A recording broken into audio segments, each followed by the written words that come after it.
Buenas tardes, soy Eva Jennifer López Lozano, alumna del Instituto Salus del sexto semestre de la licenciatura en enfermería. Me tocó desarrollar el tema de agentes biológicos y vamos a llevar a cabo que los agentes biológicos, los cuales son los microorganismos con la inclusión de cultivos celulares susceptibles de originar cualquier infección o alergia o toxicidad.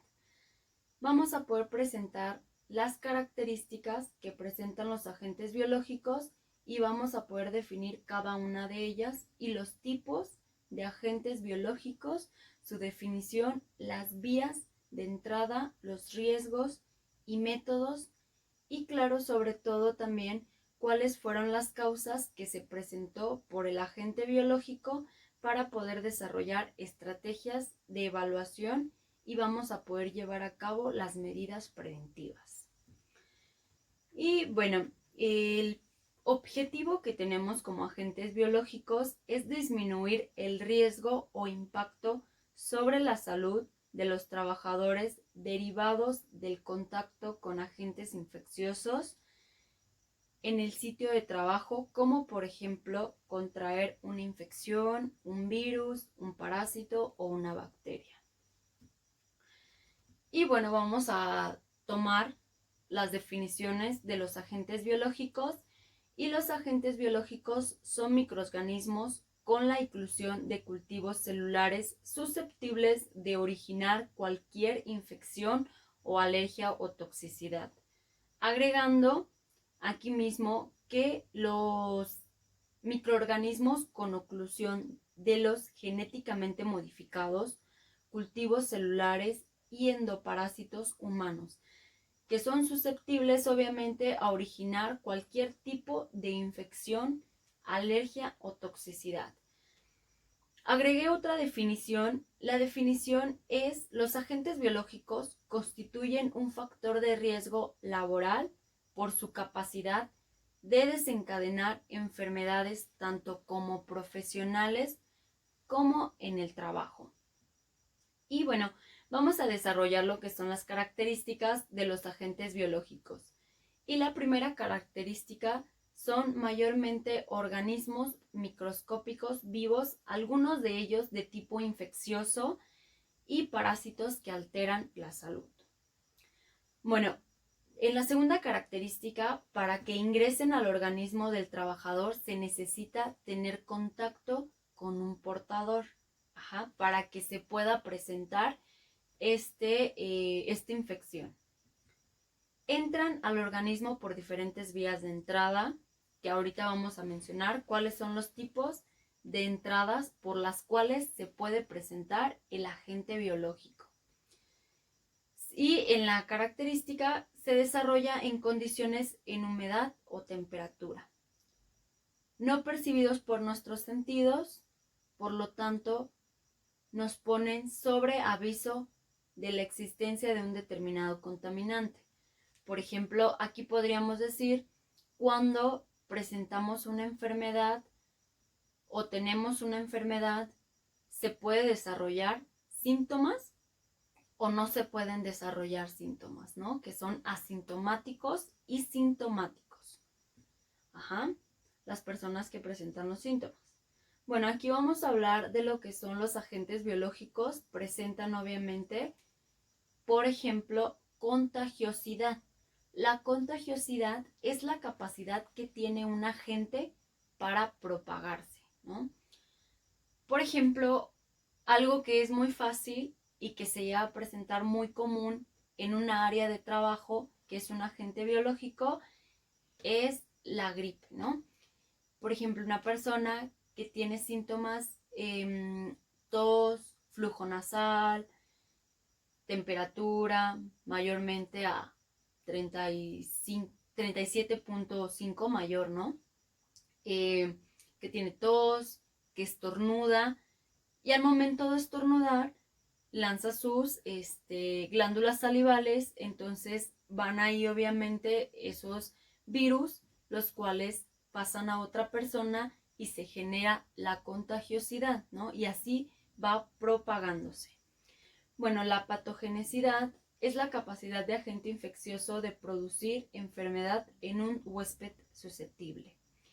Por ejemplo, aquí podemos mencionar las personas que tienen una patología o que presentan una patología como la diabetes, como enfermedades respiratorias, enfermedades del corazón. Y bueno, aquí sería, bueno, en este caso la presión arterial también o tensión arterial. Las personas son más susceptibles a presentar con más facilidad la contagiosidad de un virus porque ya tienen obviamente una patología y son más susceptibles. La virulencia es el grado de patogenicidad de un agente infeccioso por su capacidad de invadir y lesionar los tejidos del huésped. En este caso, el virus es el grado de dañar el sistema inmunológico o los tejidos de un organismo. ¿A qué grado puede llegar a afectar nuestro propio organismo? Y el poder de invasión es la amplitud del agente para propagarse después de la subpenetración del organismo. ¿Qué tanto puede dañar nuestro organismo, obviamente, al presentar este agente biológico, ¿no? Y bueno, los tipos de agentes biológicos son las bacterias, son los virus, son los hongos, los gusanos, parásitos y también cultivo celular. Ajá. Bueno, aquí también mencionamos, obviamente, voy a ser breve en las cuestiones de la definición de cada una de ellas. Por ejemplo, en las bacterias, ¿no? En las bacterias, obviamente, son de diversas formas, incluyendo esferas, ¿no? Como podría ser, en este caso, el tamaño de los micrómetros, obviamente, de las bacterias. El virus, obviamente, cuánto puede afectar una enfermedad introduciéndose como parásito, obviamente, en la célula de nuestro organismo. Los hongos, obviamente, también aquí son parásitos que viven y sobre materias orgánicas, ¿no? El gusano pues son animales del cuerpo blando y de forma alargada, sin cabeza, claro, ¿no? Y los parásitos, estos parásitos es un organismo que vive, obviamente, en un organismo de un huésped o en su interior. El cultivo celular es el proceso mediante las células, son, por ejemplo, que pueden cultivarse o normalmente en cuestión de aisladas, ¿no? Especialmente en células de animales. Y bueno, vamos a hablar respecto a las vías de entrada de los agentes biológicos y cuáles son las vías de entrada, ¿no? La principal vía de entrada es la respiratoria, la cual afecta a los agentes biológicos y la cual obviamente podemos ir contagiándonos, ¿no? La digestiva, ¿no? La digestiva es otra vía de entrada de acuerdo a los agentes y también la piel y mucosas, ¿no? ¿Qué tan susceptible es nuestra piel o nuestras mucosas para recibir, por ejemplo, una enfermedad de agentes biológicos? Luego la vía sanguínea. La vía sanguínea mencionó un ejemplo que puede ser cuando estamos en el área de la salud y nos podemos pinchar, por ejemplo, un dedo cuando utilizamos alguna jeringa que ya obviamente utilizamos y suele pasar que también se puede presentar un agente biológico por este medio de la vía sanguínea.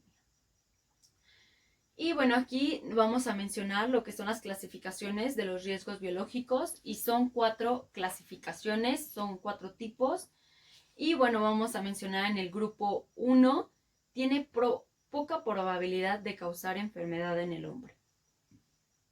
En el grupo 2, agentes patógenos que pueden causar enfermedad supone un peligro para los trabajadores, existiendo riesgo de que se propague a la colectividad sin que existan medidas profilácticas y terapéuticas eficaces.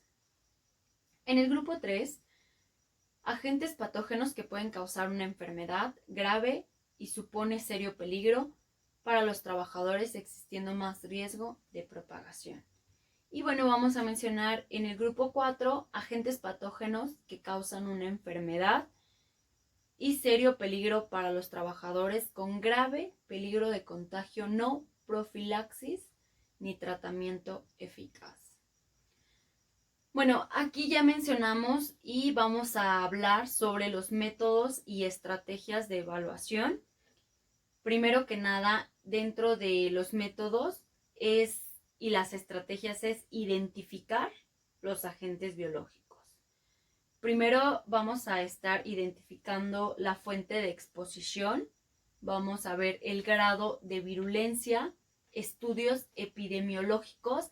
Aquí podemos hablar sobre la norma 019, epidemiología, en la cual obviamente se basa hacer un estudio respecto al grado de epidemiología y virulencia que se puede presentar de acuerdo a la contagiosidad de los agentes biológicos. Bueno, la evaluación de riesgo. Aquí vamos a poder evaluar qué tanto riesgo hubo dentro de a lo mejor de casos. Existen los valores de referencia sobre diferentes casos. Cuando existen casos evidentes, deberá estudiarse posibles casos sospechosos. Y bueno, aquí medición de los agentes biológicos. Primero vamos a hablar sobre la fuente, sobre el ambiente y control administrativos. Sobre la fuente es primero que nada sustituir y reducir la contaminación de agentes físicos, sustituir los procesos, mantenimiento de instalaciones y sobre el ambiente, implementar medidas de limpieza, desinfección y gestión de residuos generados. Bueno, dentro del control de administrativos, controlar la exposición del tiempo del trabajador y evaluación médica continua, examen médico ocupacional periódico, inmunizaciones para la prevención de enfermedades. Y bueno, aquí mismo vamos a hablar sobre lo que son conjunto de métodos tendientes a minimizar el riesgo asociado a la exposición, ¿no? Bueno, aquí ya vamos a entrar dentro del tema de lo que es el paciente. Voy a hablar sobre el paciente que puede presentar y me voy a enfocar en la contagiosidad y virulencia, porque quisiera mencionar la situación en la que nos encontramos hoy en día, que es por medio de la contingencia del COVID-19, ¿no? El paciente del cual voy a hablar en agentes biológicos, mi paciente su nombre es Daniel Soto González, tiene una edad de 28 años y presenta un agente biológico, un virus que presentó por contagiosidad en su trabajo debido al desarrollo del COVID-19.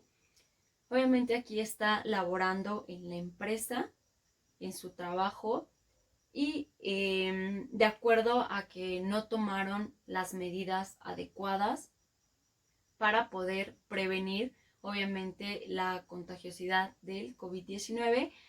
En este caso, mi paciente debió haber tomado las medidas adecuadas, y las medidas adecuadas que se debe tomar hoy en día es lavarnos continuamente las manos para poder prevenir esas infecciones hacia nuestra forma de contagiosidad, porque obviamente al tocarnos la cara o tocarnos nuestra boca, introducirnos algún alimento, nuestras manos ya tienen alguna infección, y para eso obviamente estaríamos utilizando el gel antibacterial para prevenir este tipo de contagiosidad. Es una manera de desinfectar, y también en la cuestión de que podamos usar a lo mejor cuando salgamos a algún lado guantes para tocar, no sé, a lo mejor el área del transporte o algún lugar en el que nos estemos presentando, pueda tener esas medidas preventivas. El cubrebocas es muy necesario que lo podamos utilizar porque nuestra vía de entrada es respiratoria, obviamente. Entonces, por este medio es que se genera ese contagio. Entonces, nosotros debemos de tener ese cuidado para no poder presentar los síntomas que nuestro paciente ya está presentando en este caso. De acuerdo a, como lo mencionaba anteriormente, el tipo de síntomas que puede presentar pueden ser que los presente o puede ser que no, que sea asintomático. Entonces debemos de tomar las medidas adecuadas para no poder estar presentando estos síntomas. Y bueno, aquí mismo nosotros vamos a hablar también de lo que este paciente puede llegar a presentar. Entonces, nosotros el riesgo de infección, obviamente, tenemos que tener el conocimiento para poder evitar la exposición, obviamente, al contagio y sobre todo tomar, como mencionaba desde un principio, las medidas adecuadas.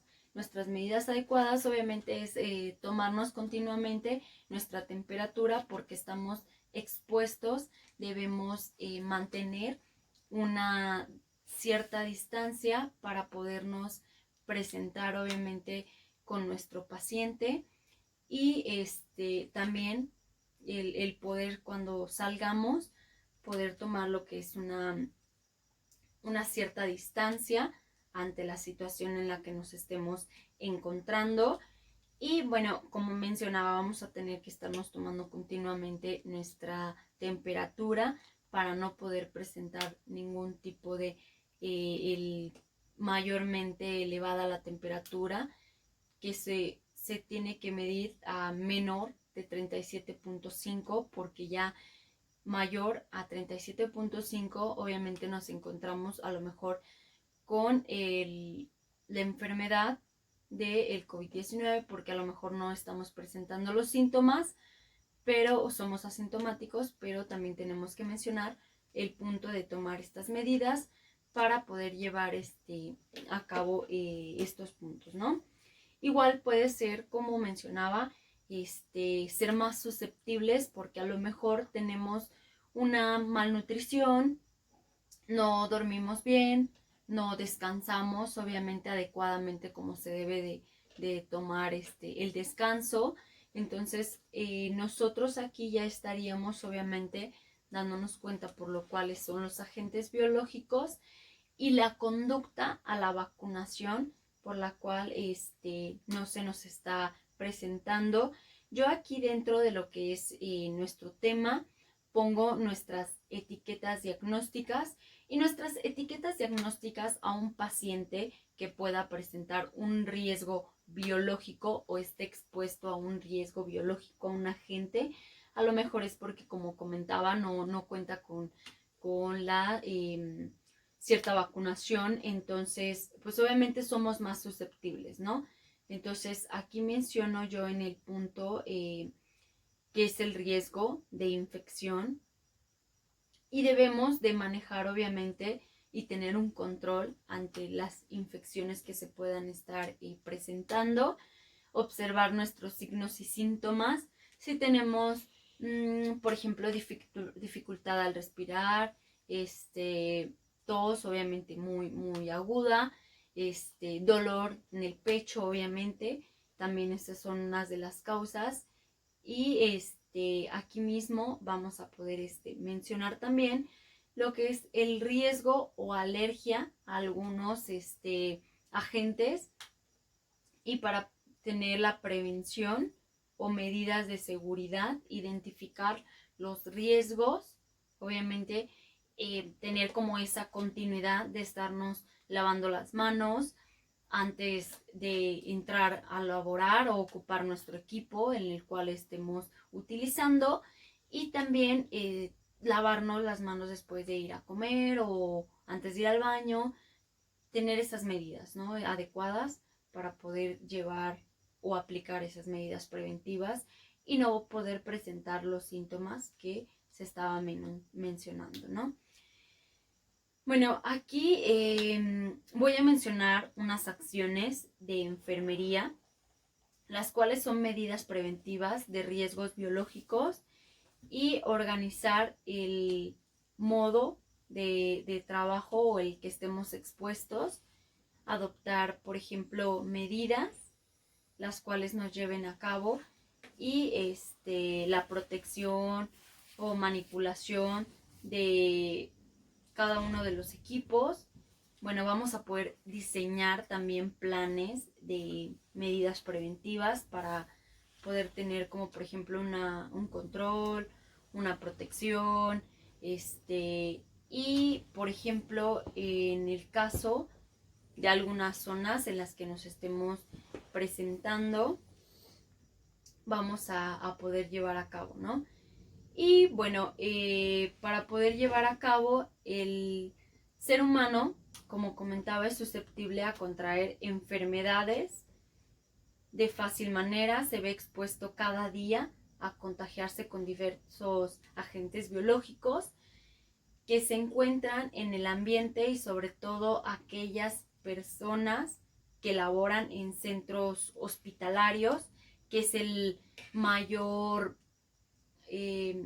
contagio, donde obviamente se presentan estos porque nosotros tenemos ese contacto con nuestros pacientes, entonces tenemos que ser obviamente más cuidadosos o tener mejor adoptado esas medidas preventivas para no poder presentar alguno de las enfermedades, ¿no?, que se están presentando hoy en día.